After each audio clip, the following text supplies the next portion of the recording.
To start our unit on chemical reactions, we will look at a simple replacement reaction between an iron nail and copper 2 chloride. We can start by looking at the macroscopic observations and describe what is happening to the nail when we put it into that solution. Then we can use the mass measurements to compare the number of moles of iron consumed to the number of copper moles produced. So our big question here is, what is the ratio of copper produced to iron consumed in a replacement reaction? For this procedure, you need a 250 milliliter beaker, iron nails, copper 2 chloride, and distilled water. Now from the material safety data sheet, we know that copper 2 chloride is a blue-green solid. Now we have seen this before. We didn't really mess with it, we just kind of observed it in one of our previous labs. But we're going to do everything that we can to avoid spilling it or inhaling it or ingesting it because this chemical is fairly toxic. My nails are gone. Alrighty, well anyway, the nails that we're using are galvanized iron. This just means that they've been coated, they have a zinc coating on them that keeps them from rusting. These are the ones that we get at the hardware store. So we want to take a little bit of sandpaper or steel wool and scrape a pretty good portion of this coating off. And it doesn't take much, just a few scrapes along the edge of the nail.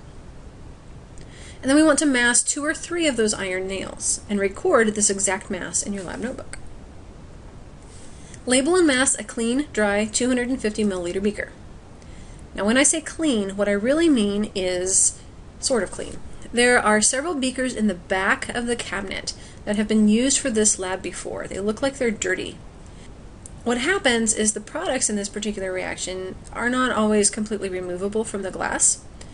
This is fine and will not affect your results. However, let's just confine the staining to the beakers that already have it.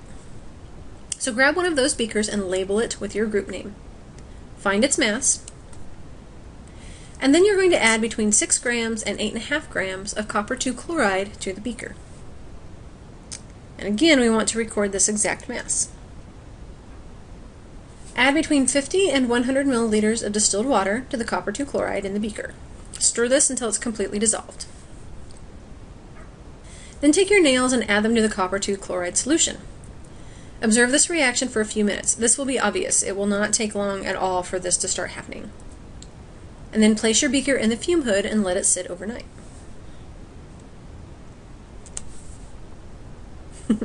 When you come back the next day, you will have some nasty looking stuff. If you look closely, you can see the copper that has come out of solution and settled at the bottom of the beaker. You can also see at the bottom what is left of the nails. Get some metal tongs from the back cabinet and remove the nails. Do not just reach in and grab the nails out of the solution. Now what we want to do is we want to make sure that all of the copper comes off of the nails. So the reaction that has occurred, we have taken copper out of solution and it's stuck on those nails. We want to get that copper off. Use the distilled water in the squirt bottle to rinse it off. If it's really stubborn, get a spatula and you can scrape it off. You just want to make sure that anything that you scrape off goes into the beaker. You do not want to lose any of your copper.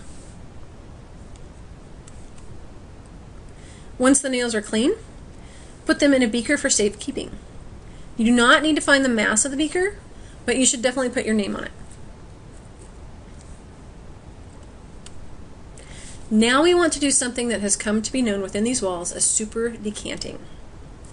Decanting is simply pouring the iron chloride solution off so that the copper metal is left by itself. Since copper is so much more dense than water, when you pour the water off, the copper tends to stay in the beaker. Now this does not mean you don't have to pay attention here. There will be copper pieces that will try to escape. Patience is key here, so if things look really cloudy, set your beaker down and let it settle a little bit before decanting again. Now here's where the super comes in.